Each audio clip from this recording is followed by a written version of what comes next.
이렇게 한번 옆에 분과 다시 한번 인사하겠습니다. 함께하면 힘이 납니다. 오늘 요한계시록 11장의 중요한 주제 가운데 하나가 두 증인에 관한 이야기입니다.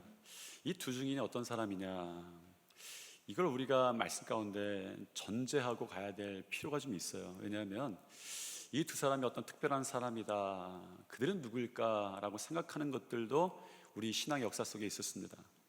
한편으로는 이 두 증인이 어떤 특별한 공동체를 가르친다 라는 이야기도 있습니다. 그러나 일반적으로 이 두 증인을 교회와 성도들이 다 해석하는 것도 있어 왔습니다. 저는 오늘 여러분들과 말씀을 나눌 때에 이게 어떤 두 증인이다 라고 말하는 것이 아니라 우리 교회와 성도들이다 라는 전제를 가지고 이 해석을 하려고 합니다. 이 해석하는 이유는 사실은 이 계시록의 이 얘기가 계시록에만 나온 이야기가 아니라 구약에도 나와 있어요. 그래서 어떤 특정한 시대를 가르쳐서 두 사람을 가르친다 라고만 생각할 수 없습니다. 3절 4절 우리가 다 같이 한번 읽어보겠습니다. 내가 나의 두 증인에게 권세를 주리니 그들이 굵은 베옷을 입고 1260일을 예언하리라. 그들은 이 땅의 주 앞에 서 있는 두 감람나무와 두 촛대니 베가스라린 1260일의 시간을 함께 가는 사람들로 보여주셨다라는 것입니다. 그리고 우리들에게 이 11장 말씀을 통하여서 요청하시는 것이 있어요. 의도는 분명합니다. 함께 가면 힘이 난다라는 말씀입니다. 그런데 이렇게 묻고 싶어요. 여러분, 함께 가는 것이 좋습니까? 나쁩니까? 여러분은 어떤 여정을 갈 때 하나가 좋습니까? 둘이 좋습니까? 함께하는 것이 좋겠죠. 그런데 문제가 있어요. 함께하며 생긴 상처들이 우리 안에 너무 많은 거예요. 반려동물이 많이 늘었습니다. 요즘 얘기가 아니죠. 2024년 그 통계에 보니까 우리나라 인구의 1,550만 명이 한 850만 마리의 그 반려동물을 키운다고 해요. 왜 이렇게 반려동물을 키우십니까? 물었어요. 가장 많은 대답이 뭘 것 같습니까? 외로워서요. 이상하죠? 사람들은 어마어마하게 많은데 어마어마하게 외로움을 느끼는 거예요. 나는 자연인이다 라는 TV 프로그램이 있습니다. 원래 외떨어진 자연에서 혼자 사는 것이 좋은 것인가? 그러니까 처음에 어떻게 됐냐고 이렇게 물어봐요. 그러면 처음에는 얘기 안 합니다. 그 질문을 그냥 외면해요.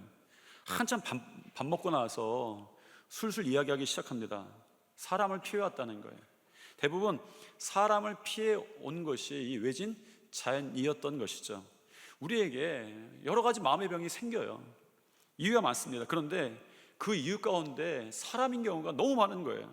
특히 가까운 사람들로부터. 예수님도 사람 때문에 굉장히 힘드셨습니다. 특별히 공들여서 키운 사람들이 있었죠. 12 제자들이었어요. 그런데 성경에서 누가 제일 예수님 마음 몰라줍니까? 예수님의 제자들이에요. 예수님이 뭐 하시려고 하면 제일 먼저 딴지 걸던 사람이 제자들이었습니다. 어느 날 예수님께서 말씀을 듣던 무리를 보시고 긍휼히 여기셔서 얘들아 사람들 밥 좀 먹이자 그랬더니 제자들이 예수님 물정을 모르시네요. 이 사람들 다 먹이려면 돈이 어마어마하게 드는데 우리가 돈이 어디 있습니까? 그리고 여기 식당이 없어서 먹으려면 마을 찾아가야 됩니다. 예수님 그러는 거예요. 예수님이 예루살렘의 십자가를 향해 가시는데 마음이 굉장히 심란하셨을 거예요. 그 절정이 뭡니까? 십자가라는 게 그렇잖아요. 십자가상에서 예수님 뭐라고 말씀하십니까? 아버지여 어찌하여 나를 버리시나이까 할 정도로 고통스러운 일이었어요. 그 길을 가시니까 얼마나 심란하시겠어요. 그런데 그 여정 중에 마지막 예루살렘을 앞두고 나서 제자들을 좀 보십시오. 엄마 찬스를 가지고 와갖고요, 예수님 그 권세 있는 날에 하나는 주님의 오른편에 하나는 주님의 왼편에 있게 해주십시오, 이런 얘기하는 거예요. 예수님의 상황과 마음을 전혀 이해하지 못하는 거예요. 얼마나 얄밉습니까? 제가 공부를 끝나고 와서 한국에서 강사 생활을 시작했어요. 여러분 이건 기억하셔야 됩니다. 강사 생활입니다.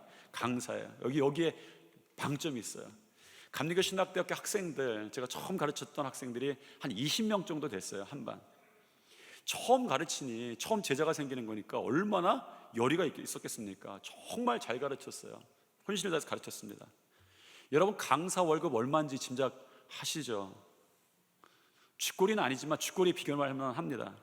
학기가 다 끝날 무렵에 그 학생들이 너무 잘 따라줬어요. 너무 감사하고 좋아서 그래도 밥을 한번 사주고 싶었습니다.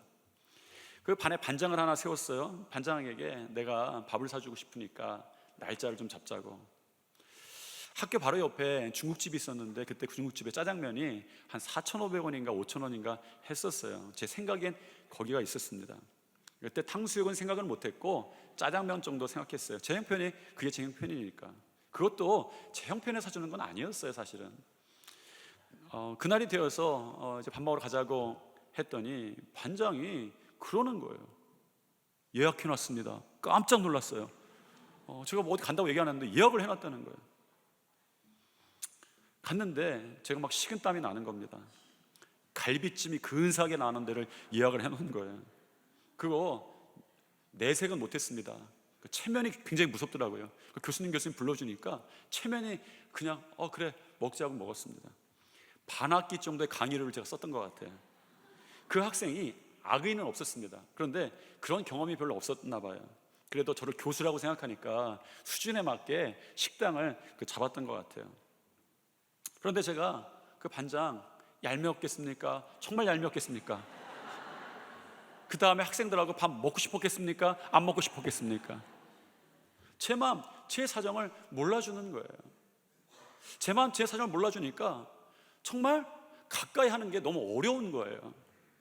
예수님 제자들도 예수님 마음 몰라주기만 했습니까? 아니죠.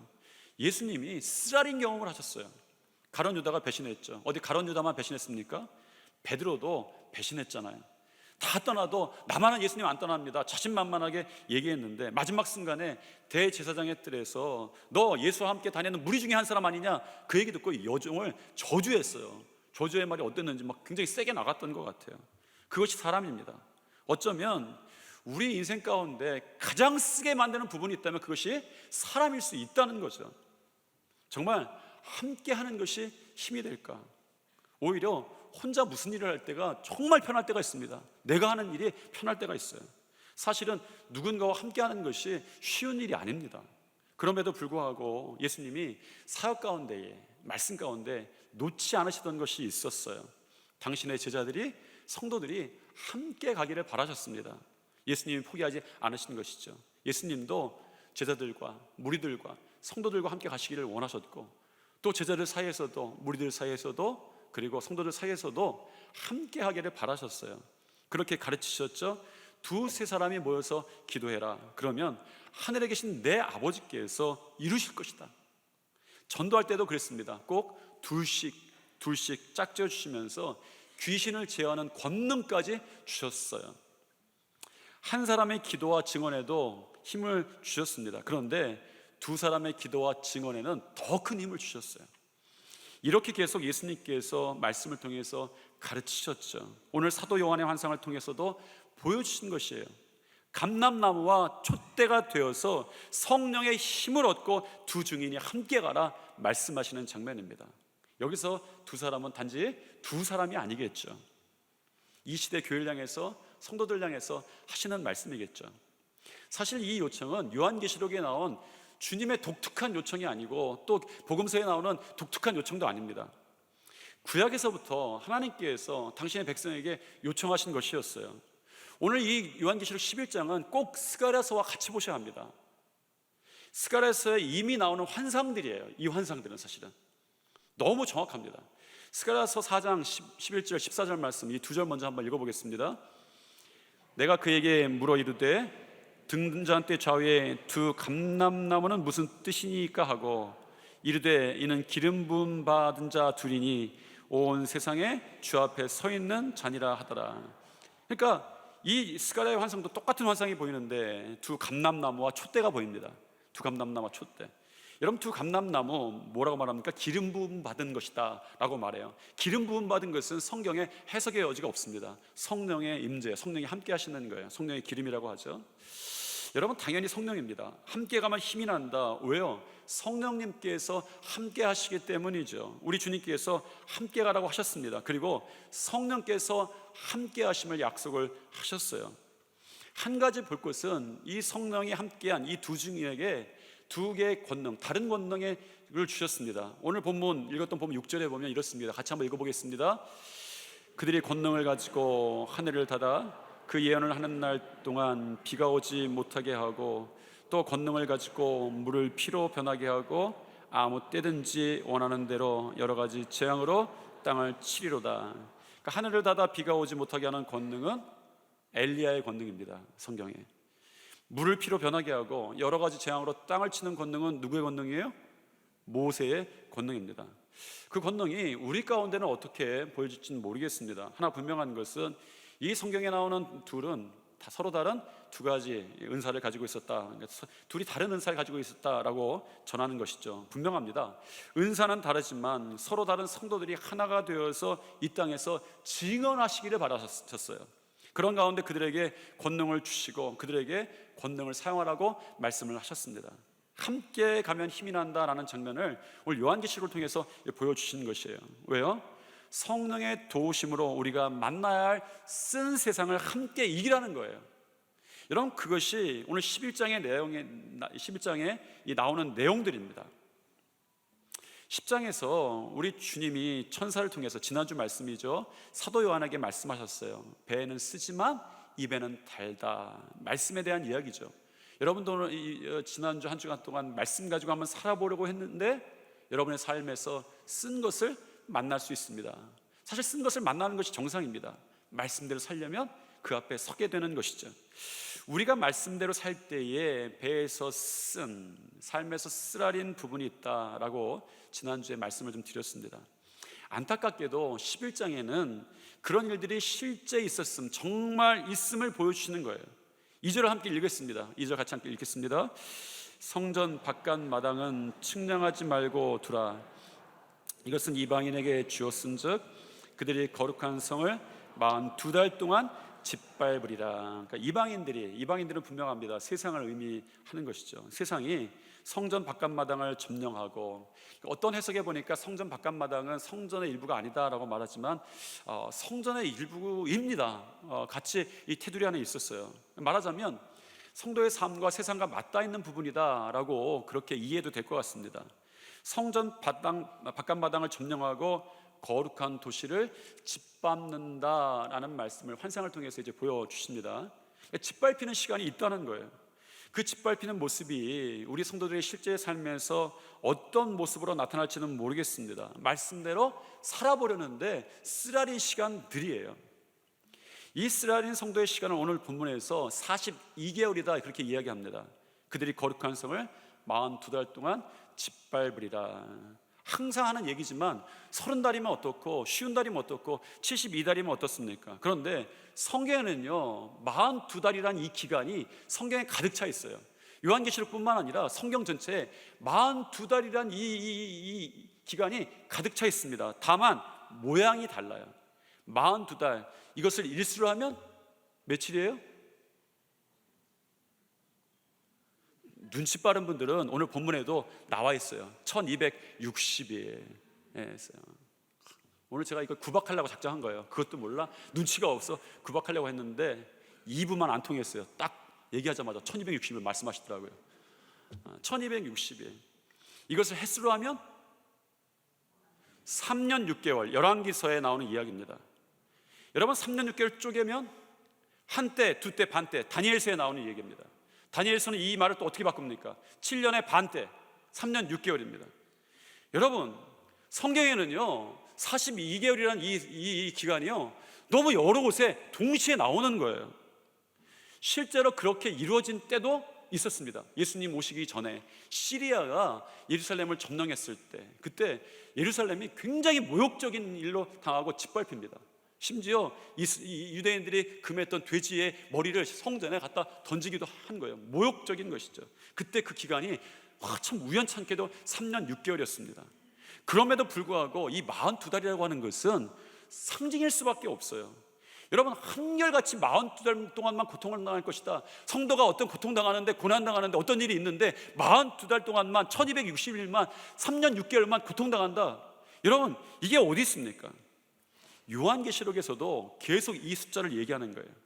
요한계시록 앞으로 볼 12장, 13장에서도 나오는 이야기가 그렇습니다. 그렇다면 성경에서 끊임없이 말하는 3년 6개월은 어떤 시간입니까? 하나님의 백성이 무너지는 시간이었어요. 가뭄이 들고 어려움이 있고 문제가 잘 안 풀리고 예배를 못 드리게 하고 그런 시간이었습니다. 엘리야 때, 열왕기상에 나오는 엘리야 때 가뭄이 들었어요. 엘리야는 그 시간이 하나님의 백성이 무너지는 시간이다라고 생각이 들었습니다. 왜요? 그래서 열왕기상 19장에서 하나님께 얘기하는 거예요. 하나님, 오직 나만 남았습니다 라고 말하는 거예요. 엘리야는 그 3년 6개월의 시간이 지나니까 하나님 앞에, 하나님, 지금은 나만 남았습니다, 하나님의 백성이 무너졌습니다 라고 하나님께 얘기해요. 다니엘서에서도 보면 하나님의 백성이 이방 세력에 짓밟히고 핍박받습니다. 그때 다니엘서 7장에 보면 한 때와 두 때와 반때, 한 때와 두 때와 반때, 3년 6개월이죠. 또 다니엘서 9장 27절에 보면 일해의 절반 동안 예배가 금지됩니다. 일해의 절반이 얼마죠? 3년 6개월인 거예요. 요한계시록 12장, 앞으로 볼 요한계시록 12장에도 나옵니다. 교회를 상징하는 한 여자가 광야로 도망가는 시간이었어요. 그것이 며칠이었겠습니까? 눈치 있잖아요. 42달. 그 12장에 쓰여진 말 그대로 하면 42달, 1260일. 그리고 다니엘서처럼 또 나옵니다. 한 때와 두 때와 반 때라고 이야기하는 것이죠. 묵시들이 다 이런 것으로 연결되어 있습니다. 구약이나 신약이나. 요한계시록 13장 5절에 과연 이 3년 6개월의 정체가 뭐냐라는 것에 알려주는 그런 아주 글이 하나 있어요. 같이 한번 읽겠습니다. 또 짐승이 과장되고 신성모독을 말하는 입을 받고 또 42달 동안 일할 권세를 받으니라. 그러니까 과장되게 말하는데 신성모독을 말하는, 그러니까 하나님을 너무 멸시하는 거예요. 그리고 42달 동안 일의 권세를 받은 것처럼 보입니다. 이걸 좀 바꿔 말하면 42달, 42달의 시간이 어떤 시간입니까? 42달의 시간에 성도의 권세가 깨지는 시간인 거예요. 그리스도를 사랑하는 사람들의 권세가 깨지는 것처럼 보이는 시간이 42달이라는 것이죠. 그런데 여러분들에게, 우리에게 이런 3년 6개월, 42달, 1260일이 온다면 우리는 어떻겠습니까? 그때 우리가 하나 속는 것이 있습니다. 시간에 대해서 속는 거예요. 괴롭기 때문이죠. 짓밟히고 고통당하기 때문입니다. 때로는 길기 때문이죠. 속죠. 그 시간이 마치 하나님의 손을 떠난 것처럼 그렇게 우리가 속습니다. 그러나 그 시간이 하나님의 손을 떠난 시간이다, 그것이 아니다, 그렇지 않다라고 말하는 것이 오늘 요한계시록 11장인 거예요. 우리는 하나님이 이루시는 시간에 대해서 혼동하곤 합니다. 3년 6개월은 항상 우리 주님의 손에 있습니다. 왜 그렇습니까? 하나님이 측량하셨다라는 말씀으로 시작하기 때문이에요. 11장에서 보여지는 교회를 짓밟고 성도를 짓밟고 그 이방인들과 또한 그 무정에서 나온 짐승들이 전부인 것처럼 이 11장엔 보입니다. 그런데 그것이 사실이 아니라는 거예요. 사실은 무엇입니까? 하나님께서 측량하고 계시다라는 말이었어요. 1절입니다. 같이 한번 읽겠습니다. 또 내게 지팡이 같은 갈대를 주며 말하기를 일어나서 하나님의 성전과 제단과 그 안에서 경배하는 자들을 측량하라. 그러니까 하나님의 성전과 제단과 그 안에서 경배하는 자들을 측량하신다. 그 안에서라는 말이 언어의 문자적 의미로는 가까이에서라는 말이에요. 그러니까 가까이에서 하나님께 예배하는 자들을 하나님께서 측량하고 계신다라는 말로 이 요한계시록 11장이 시작하고 있음을 여러분들이 분명히 기억하셔야 합니다. 여러분, 하나님이 측량하신다, 이 일은 처음부터 이미 구약에서부터 하나님의 약속이셨어요. 이미 말씀하시고 약속하셨던 것입니다. 다시 스가랴 선지자의 환상을 보아야 합니다. 스가랴 선지자도 똑같이 측량줄의 환상을 봐요. 오늘 이 요한계시록에는 측량 막대기였습니다. 막대기 같은 갈대 나무였어요. 우리가 측량 막대기라고 하는데 스가랴서에는 측량줄의 환상이 나옵니다. 여러분, 측량줄을 가지고 요한계시록과 똑같이 예루살렘, 거룩한 그 도시를 측량하십니다. 그런데 이 스가랴서에는 그 측량의 환상이 보이고 난 다음에 이 측량하심의 목적이 무엇이었는지를, 의미가 무엇이었는지를 알려주세요. 그래서 여러분, 요한계시록 오늘 11장과는 스가랴서는 같이 봐야 합니다. 그것은 하나님의 보호하심과 하나님의 소유권이었어요. 하나님께서 그 측량줄의 환상을 보여주신 다음 하셨던 이 성경의 구절들입니다. 같이 한번 읽겠습니다. 스가랴서 2장 10절부터 13절까지인데 같이 한번 읽겠습니다. 여호와의 말씀에 시온에 따라 노래하고 기뻐하라. 이는 내가 와서 내 가운데에 머물 것입니다. 그날에 많은 나라가 여호와께 속하여 내 백성이 될 것이요 나는 내 가운데 머물리라. 내가 만군의 여호와께서 나를 내게 보내신 줄 알리라. 여호와께서 장차 유다를 거룩한 땅에서 자기 소유를 삼으시고 다시 예루살렘을 택하시리니 모든 육체가 여호와 앞에서 잠잠할 것은 여호와께서 그의 거룩한 처소에서 일어나심이니라 하라 라는 거예요. 측량줄의 환상을 보인 다음 선포하신 거예요. 너희는 나의 소유다 라고 말씀하시면서 하나님의 보호하심이 그 경계에 있음을 말씀을 하셨습니다. 여러분, 하나님께서 소유하신 것은 무조건 승리하는 줄 믿으시기 바랍니다. 여러분, 지금 이 시간 하나님께 측량되시기를 축복합니다. 결국 승리할 줄 믿습니다. 일곱째 나팔이 부러질 때에 여러분의 승리의 노래, 하나님을 찬양하는 노래, 영광의 찬양을 부르게 될 줄 믿습니다. 일곱째 나팔이 부러지면 이 진실이 드러나는 거예요. 오늘 본문 15절, 16절, 17절 말씀입니다. 같이 읽겠습니다.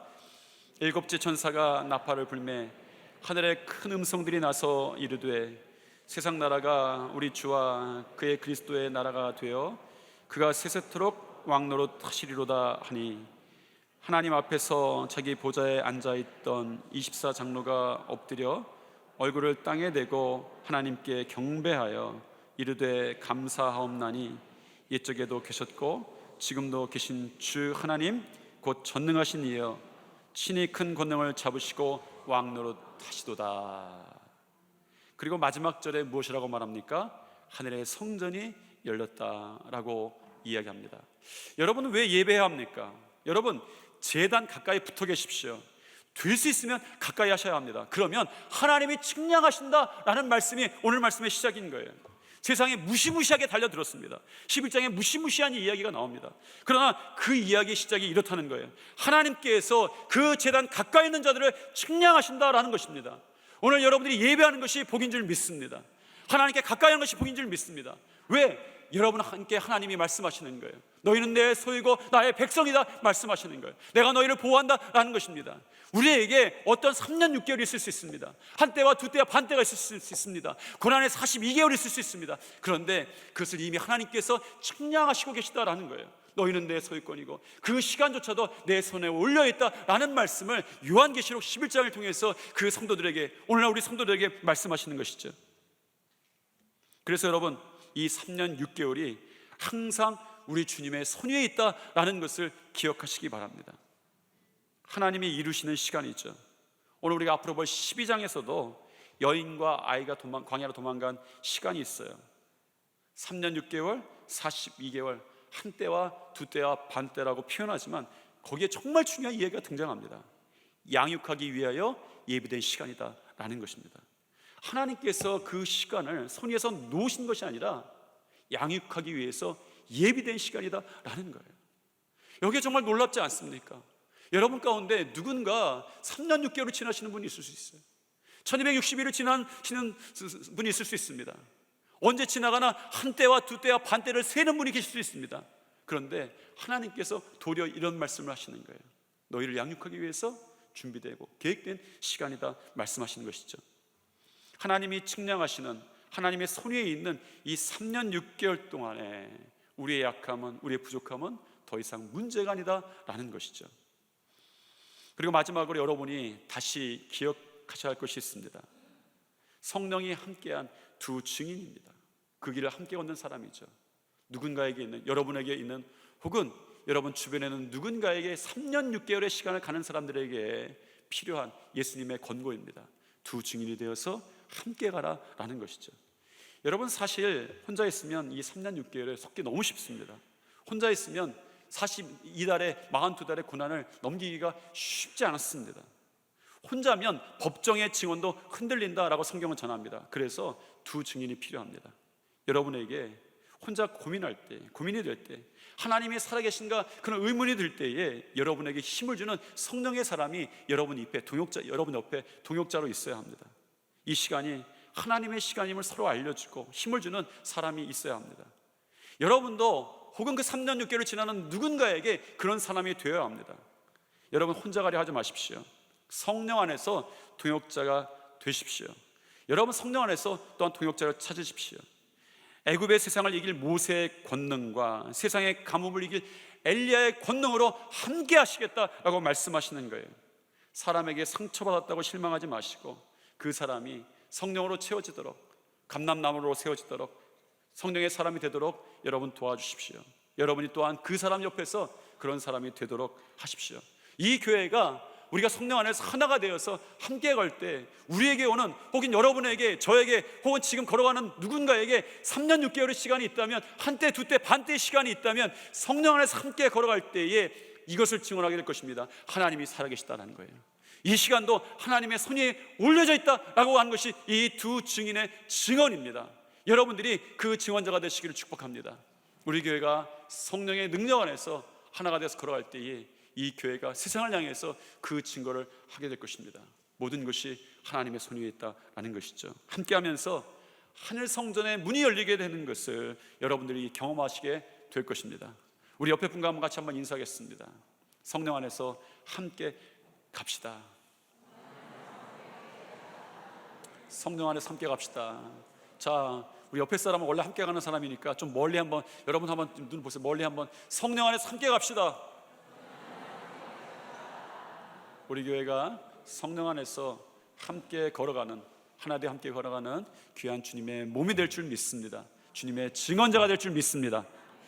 사랑과 은혜가 충만하신 하나님, 우리 안에 때로 사람에게 받은 상처로 인해서 함께 누군가와 걸어가는 것이 정말 힘들 때가 있습니다. 성령께서 함께 해주셔서 그런 삶이 있다면, 그런 마음이 있다면 우선 치료해 주시고, 주님이 불러주신 이 교회 안에서, 주님의 공동체 안에서 서로 성령의 증언자가 되게 도와주시옵소서. 함께 걸어갈 때에 이 시간 있을 누군가의 3년 6개월 동안이 그 시간이 고난의 시간이고 우리의 성도의 권세가 무너지는 시간이 아니라 하나님의 손 위에 있는 시간임을 증거하며 힘을 내서 같이 가는 그런 일이 되게 도와주시옵소서. 예수님 이름으로 기도드립니다. 아멘.